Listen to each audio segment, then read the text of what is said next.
আমাদের বর্তমান কৃষি ব্যবস্থায় খুব কমন একটা প্র্যাকটিস হলো গাছে যদি আমরা কোনো ধরনের পোকার আক্রমণ দেখতে পাই সাথে সাথে আমরা একটি দুটি বা তিনটি অনেক সময় কীটনাশক আমরা একসাথে ব্যবহার করে ফেলি খুব দ্রুত, যাতে সাথে সাথে পোকাটা দমন করা যায়।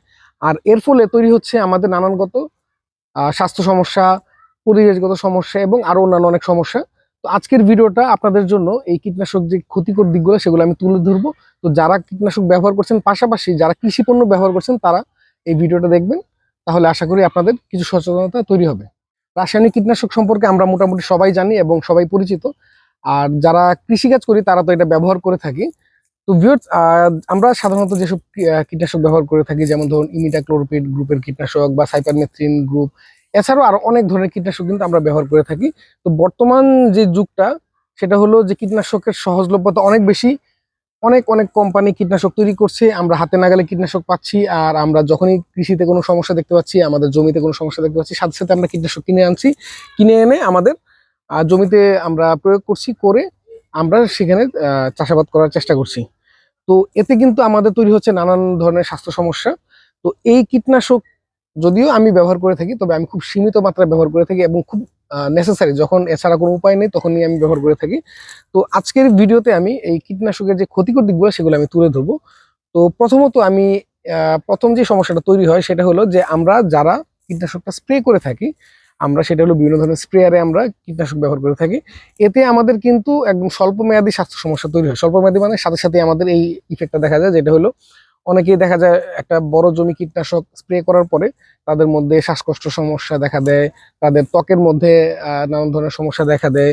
তারপর যেটা হয় বমি বমি ভাব হয়, অনেকের মাথা ব্যথা করে।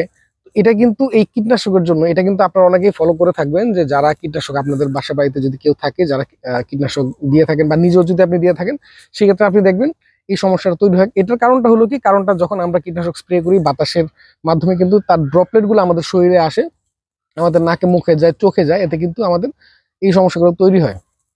তো এটা কিন্তু একটা অনেক বড় সমস্যা এবং এটা পরবর্তীতে কিন্তু আরো দীর্ঘমেয়াদী কিন্তু আমাদের ক্ষতি করবে।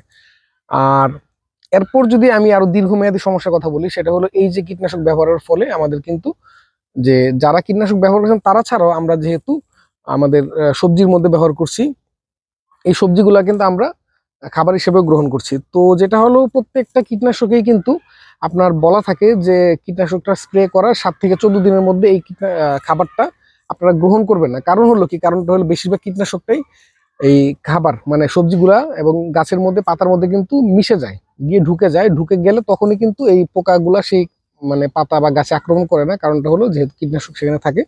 তো একই কথা কিন্তু আমাদের জন্য প্রযোজ্য, যেটা পোকার জন্য ক্ষতিকর আমাদের জন্য তো অবশ্যই ক্ষতিকর।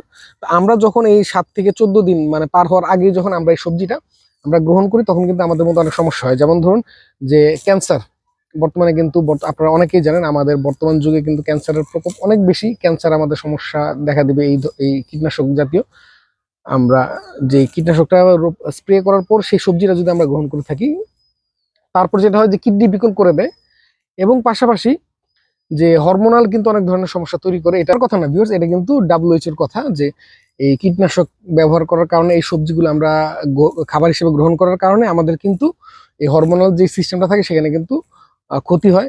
পাশাপাশি কিন্তু যেই বন্ধ্যাত্ব মানে দেখা যায় অনেকের দেখা যায় বাচ্চা কাচ্চা হতে চায় না বা দেরি হচ্ছে বা অনেক চেষ্টার পরেও হচ্ছে না, সেই ক্ষেত্রেও কিন্তু এই কীটনাশকের একটা ভূমিকা থাকে। তো এটা হলো আমাদের স্বাস্থ্যগত যে সমস্যার কথা বললাম। তবে এখানে আরেকটু কথা আমার অ্যাড করা অবশ্যই জরুরি, সেটা হলো একটু মনোযোগ দিয়ে শুনবেন। সেটা হলো যে ধরুন আমরা বাজার থেকে যে সবজিগুলা কিনে খাই, কারণ আমি চাষ করি তখন আমি এই জিনিসটা আমি বুঝতে পারি। সেটা হলো যে ধরুন আমার বর্তমান গাছের মধ্যে বেগুন আছে, কিছু বেগুন আছে হলো ফুল আসছে, কিছু বেগুন আসছে হলো যে মাত্র জাস্ট বের হয়েছে, গুটি হয়েছে। কিছু বেগুন আছে মোটামুটি পরিপক্ক হয়ে গিয়েছে, হয়তো আর 2-1 দিনের মধ্যে আমি তুলতে পারবো। তো তখন এই বেগুন গাছে যখন পোকা আক্রমণ করে আমি তখন স্প্রে করি। আমি বলতে মানে আমি কৃষকের কথা বলছি। আমরা স্প্রে করি, স্প্রে করার ফলে তো পুরো গাছের মধ্যে কিন্তু এই কীটনাশকটা ছড়িয়ে গেল, ফলের মধ্যেও কীটনাশকটা ছড়িয়ে গেল।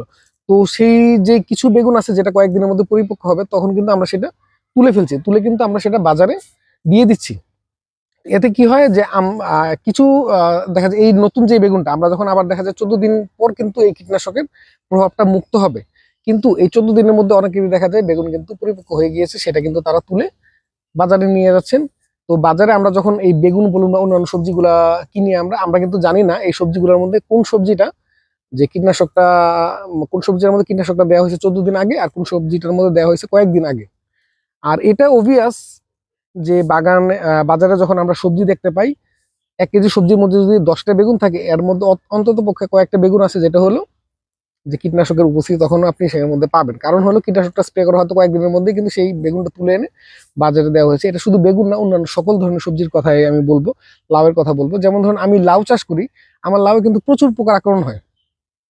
আর বর্তমানে যেমন আমার গাছে যেসব লাউগুলো আছে, এখন যদি আমি স্প্রে করি, কিছু লাউ আছে আমি 2 দিন পরে আমি নিতে পারবো, কিছু লাউ আছে হয়তো 15 দিন লাগবে। তো 15 দিন পরের যে লাউটা সেটাতে কিন্তু ক্ষতি হবে না, কিন্তু আমি 2 দিন পরে যে লাউটা নিবো সেটা কিন্তু আমি যদি আজকে স্প্রে করি, এটা কিন্তু ক্ষতিকর কীটনাশকটা রয়ে যাচ্ছে।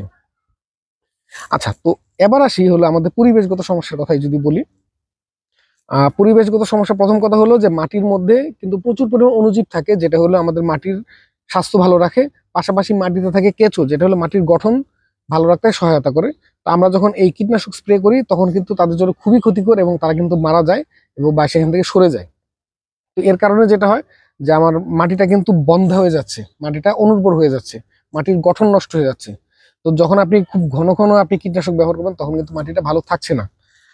আর তারপর যদি আসি, আমরা কীটনাশক স্প্রে করলাম, স্প্রে করার পর সেটা কিন্তু পানির সাথেও মিশে যায়, ভূগর্ভস্থ যে পানিটা সেটার সাথেও মিশে যায়। পাশাপাশি বৃষ্টির পানিতে কিন্তু সেটা ধুয়ে আশেপাশের নদী নালা বা খাল বিলে কিন্তু যাচ্ছে, পুকুরে যাচ্ছে। তো আমাদের সেই পুকুর বা বলুন বা খাল বিল বলুন, সেই পানিটা কিন্তু নষ্ট হয়ে যাচ্ছে, যেটা হলো আমাদের স্বাস্থ্যের জন্য আবারও ক্ষতিকর। এবং যে কৃষি করছে না, যে হয়তো ভালো সবজি খাচ্ছে, তার জন্য কিন্তু ক্ষতিকর, কারণ সে ওই পানিটা ব্যবহার করলে কিন্তু তার জন্য ক্ষতি হচ্ছে। এবং জলাশয়ের যেই মাছ আছে বা অন্যান্য যে ইকোসিস্টেমটা আছে সেটাও কিন্তু নষ্ট হয়ে যাচ্ছে। অন্যান্য ধরুন ব্যাঙ আছে, বিভিন্ন ধরনের পোকামাকড় আছে, তারাও কিন্তু ক্ষতিগ্রস্ত হচ্ছে এই কীটনাশকের মাধ্যমে। এবার আরেকটা সমস্যার কথা বলি, সেটা হলো যে আপনারা যারা হয়তো বয়স 40+ বা এই ধরনের বয়স, আমরা ছোটবেলায় আমরা যেটা দেখেছি, আমাদের কিন্তু প্রচুর পরিমাণে বা এর চেয়েও বেশি বয়স যারা, আমরা প্রচুর পরিমাণে ছোট মাছ দেখেছি আমরা আমাদের বাজারে। বিশেষ করে বর্ষাকালে জমির মধ্যে কিন্তু প্রচুর পরিমাণে মাছ হতো, কই মাছ থেকে শুরু করে বিভিন্ন ছোট মাছ, যেটা হলো আমরা বিভিন্ন ধরনের ফাঁদ ব্যবহার করে কিন্তু সেই মাছগুলো ধরা হতো। ধরে কিন্তু আমরা সেটা বাজারে পেতাম, বা যারা কৃষিকাজ করেন তারা কিন্তু নিজেরাও খেতে পারতেন সেই মাছটা, নিজের জমির মাছ কিন্তু। আর এটার কারণটা হলো কি, জমির মধ্যেই কিন্তু ওই যে যখন বন্যার পানি হয় বা অন্যান্য কারণে পানি বেড়ে যায়, তখন কিন্তু সেখানে মাছ চলে যায়, যে জলাশয়ের মাছগুলো চলে যায়, চলে গিয়ে সেখানে দেখা যায় ডিম পাড়ছে। আহ তো সেই ডিমগুলা জমিতে রয়ে যাচ্ছে, রয়ে গিয়ে কিন্তু সেগুলো পরবর্তীতে বর্ষায় হয়তো আবার তারা ফুটে বের হচ্ছে, মাছ হচ্ছে। তো আমরা যখন কীটনাশক ব্যবহার করছি, এতে কি হচ্ছে, এই যেই মাছগুলো এগুলো কিন্তু নষ্ট হয়ে যাচ্ছে। যার কারণে আপনারা এখন দেখবেন যে আমরা কিন্তু চাষের ছাড়া আমরা কিন্তু যেই একদম প্রাকৃতিক যেই মাছটা, মাছের যে উৎসটা ছিল ছোট মাছ, সেটা কিন্তু আমরা এখন আর পাই না, বাজারে খুব রেয়ার। এবং যারা কৃষিকাজ করেন, যাদের ধানের জমি আছে, তারা কিন্তু আগে যেই পরিমাণে মাছ পেতেন জমির মধ্যেই, মানে বর্ষাকালে আমরা যখন আমাদের লোকাল ভাষায় যে আন্তা বলি, যেটা হলো একটা ফাঁদ মাছ ধরার, সেগুলোতে কিন্তু এখন আর খুব একটা মাছ পাওয়া যায় না। এটার কারণটা কি? কারণ কিন্তু এমন নয় যে আমরা মাছ খেয়ে শেষ করে ফেলছি, কারণটা হলো আমরা কিন্তু পরিবেশটা নষ্ট করে ফেলছি মাছের জন্য। ভিউয়ার্স, কীটনাশকের আরেকটি ক্ষতির কথা বলি, সেটা হলো যে আমাদের বাগানে কিন্তু শুধুমাত্র ক্ষতিকর পোকামাকড়ই থাকে না, অনেক উপকারী পোকা থাকে, যেটা হলো পরাগায়নকারী পরাগায়নকারী পোকামাকড়, অথবা যেসব পোকামাকড় হলো ক্ষতিকর পোকামাকড়কে শিকার করে থাকে, শিকারী পোকা, যেমন ধরুন লেডিবাগ, বিভিন্ন ধরনের লেসুইং বা অন্যান্য কিছু পোকা আছে যারা হলো খেয়ে থাকে ক্ষতিকর পোকাগুলাকে। তো আমরা যখন কীটনাশক স্প্রে করি, এই পোকাগুলাও কিন্তু এতে মারা যায় এবং আমাদের কিন্তু বাগানের পরাগায়নটা নষ্ট হয়ে যায়। পাশাপাশি প্রাকৃতিকভাবে ক্ষতিকর পোকামাকড় নিয়ন্ত্রণ করার যে পদ্ধতিটা, সেটাও কিন্তু নষ্ট হয়ে যায়। আর এছাড়া আরেকটা ভারসাম্য কিন্তু আমাদের নষ্ট হয়, সেটা হলো আমরা যখন আমাদের বাগানে স্প্রে করে থাকি, আমাদের বাগানের যেসব ঘাস আছে বা অন্যান্য শাক টাক আছে, এগুলা কিন্তু আমাদের গৃহপালিত যেসব পশু আছে বা পাখি আছে, তারাও কিন্তু খেয়ে থাকে। যেমন ধরুন মুরগি কিন্তু অনেক সময় শাক খেয়ে থাকে, বা তারা হলো জমিতে কিন্তু এটা সেটা খুঁটিয়ে খেয়ে থাকে।